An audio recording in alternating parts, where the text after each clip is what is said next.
Good day, everyone. Welcome to Innovation Alley podcast at the Startup Winnipeg Site B podcast studio. I'm joined here, full house today. We have Carrie Stevenson and Chris Johnson hosting from Startup Winnipeg. We have Dan Blair from BitSpace Development and Community Star, and Scott Macaulay, special guest today. Red River College, instructor in the business I'm in, and really I'll call it the entrepreneurship program. That's what it is. That's your specialty. And really, end to end, you're the community glue around here. So it's, thanks a lot, everyone, for being here today. Thanks for having us. Absolutely. Okay, good. So we're going to talk about Kickstarter fails. Now, there's been a lot of bad news in the crowdsourcing campaigns in the last little while here, be it Indiegogo or Kickstarter is the most popular, but there's literally 36 different types of crowdfunding sites out there now. And, we just had last week a number of our startups that are, in the community raising money, on Indiegogo, both of them there. But people are raising money and failing, building vaporware that never gets out, or really just all out scams. So we want to get some feedback on that. And, just for folks, we'll post up on the site. Some of the two big Kickstarter projects that sort of hit the rocks here.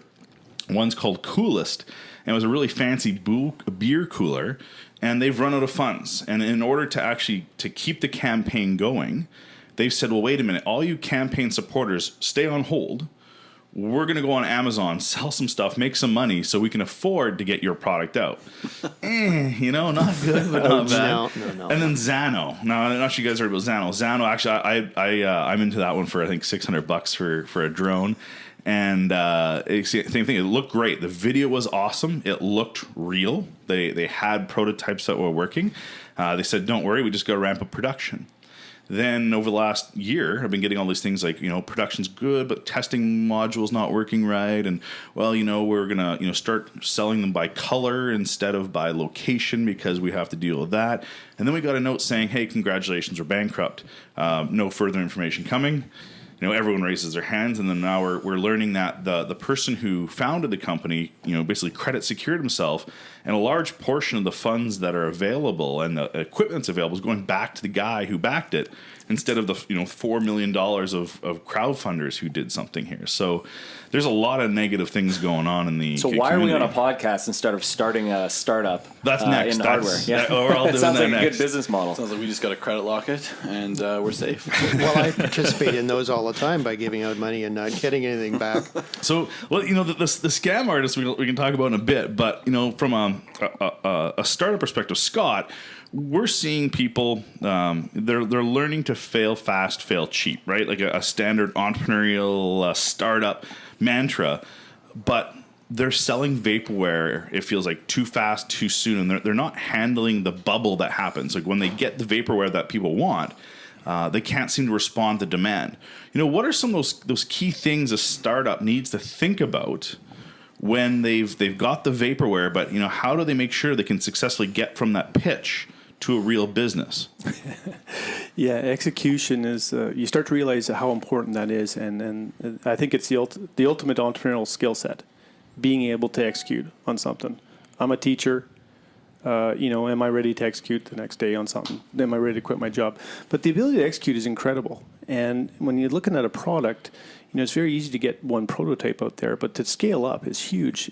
What's happened with Xanos, I think it's kind of an existential threat to Kickstarter. If they don't do something about that, you have the online scammers are starting to see this, and they better do something about that, or else the whole model of Kickstarter is under threat. And you guys had Clipper on last week, but I've watched those guys last year planning ahead and how to scale up and what's going to happen next, and they put a lot of time and energy so they don't fail. And I don't know if it's a little more than buyer beware when it comes to Kickstarter, because if this is not nipped in the bud, watch out. So if I'm a startup and I'm going to spend some money, I've got this Kickstarter campaign going, or Indiegogo campaign, whatever. I got this crowdfunding going, and that 1,000 orders shows up overnight that I never expected. reactively, how could a startup? What are the things they would need to think about to make sure they could scale? Well, you got to think about down the chain, and we as a community we've been trying to figure it out in the last little bit. It's easy to do prototype, but that first 1,000 we can do locally, but after that, then you're going overseas possibly, or you're doing it locally, and we're figuring out how to do that locally right now with a lot of the SoundWorks makers, and who moved into the kind of the entrepreneurship side and product side. And they could probably talk to that a little more effectively than I can, but how to do the first 1,000 and then how to do the next 10,000 is a whole other scale. And Kickstarter is great for getting you that first 1,000, I would say, but to do 10,000, scope is incredible. Well, you need to have control of your supply chain. It's about more than typically the startups when they start. They're a bunch of guys. They're maybe engineers. They have a product design, and that's great. But then it comes down to things like costing, and it comes down to contracts, it comes down to commitments, and in the case of the coolest guys, well, that turned out to be a blender supplier, derivative play that sort of shut them down or caused them to jump ship. So you have to own that supply chain, and that takes a level of business acumen that I don't know that a lot of startups have in-house. So I guess for me, one of those questions, and I'm not a hardware guy, is how do you find that and bolt it onto your organization? I think it has to be looking at the limits as well. If you start a Kickstarter and you get fantastically more numbers of orders than you even expected, right, there's this temptation to, well, great, more money, let's keep going. But you have to match that against your actual capacity, which you might not even be aware of. And they do have limits in Kickstarter that probably are there for good reason, right? There's only so many products you can hit, and to keep it at most sides full, how do you eat an elephant one bite at a time, but make sure that you're not chewing off more than you can swallow. Mm-hmm. Yeah. Great. So from a scam perspective, let's just get into that briefly. We talked about now the some lessons we think have been learned, but inevitably, the last couple of years, there's been a number of software projects most of the time that, they say they're going to come up with a great game. They raise a couple $100,000 and nothing ever comes out, right? And the people are doing follow-ups with these folks, 3-6 months later, they got the Lamborghini, they got paid for somehow, and they just took the money and ran. But, Dan, from your perspective, if from a buyer point of view, you've really had a chance to see a lot of these projects in the past. What are some of the buyer beware things that you'd look at in a crowdfunding campaign from a consumer point of view? I think that Kickstarter makes it incredibly easy to ask for money way too early. And a lot of people come with a lot of fantastic ideas. They've got this little chip that's going to revolutionize development, or some crazy camera that's going to make virtual reality the best thing in the world. And people jump on that. They're like, oh man, they've got this really nice image and a really good video, and these people are legit. They must have the entire shop. And really what it is, it's like two dudes in a basement with half an idea and they haven't planned anything out.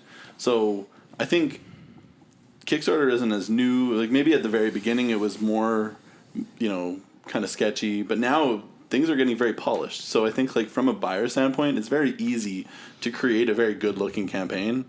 And you're starting to get since it's easier to actually build the good looking campaigns and have the half-ass ideas, that the people who would normally be shied away from starting something like that and scamming people, it becomes more accessible to them. Yeah. So it's easier to scam now than before. Yeah, so consumers really need to know that, regardless of how good it looks or how finished it looks, it's probably not the case. It's probably vaporware. Don't expect to get it. They likely don't own any of the patents that they need. They likely don't know anything about distribution. They don't know, anything about the hardware they're trying to build. And, they end up just trying to sell you a perpetual energy machine or something.